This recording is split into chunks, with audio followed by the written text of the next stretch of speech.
આ સંપૂર્ણ અફવા, સંપૂર્ણ ખોટી બાબત જે કોઈ લોકોએ ફેલાવેલી છે તે તમામ લોકોને નોટિસ મોકલવામાં આવી રહી છે.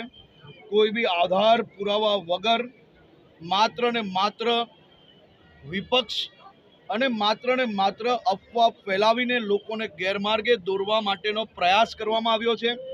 ખૂબ જ ગંભીરતાપૂર્વક આ બાબતે, હું ફરી કહું છું, ખૂબ જ ગંભીરતાપૂર્વક આ બાબતે પગલાં લેવામાં આવશે.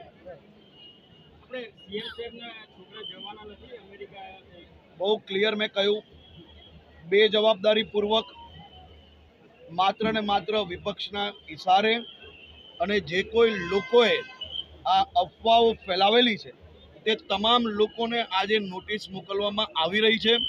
કોઈ બી આધાર પુરાવા વગર બેજવાબદારીપૂર્વક અને ખાસ કરીને કોઈ બાબતની તો ક્યાંક તો શરમ હોવી જોઈએ. તમે અફવા ફેલાવવામાં કોઈના બાળકને બી એની અંદર જોડી લેવું, આ કઈ રીતે ચાલી શકે? આ કડકમાં કડક પગલાં ભરવામાં આવશે અને ખૂબ જ ગંભીરતાપૂર્વક આ બાબતને લેવામાં આવી છે. સાહેબ, અમદાવાદ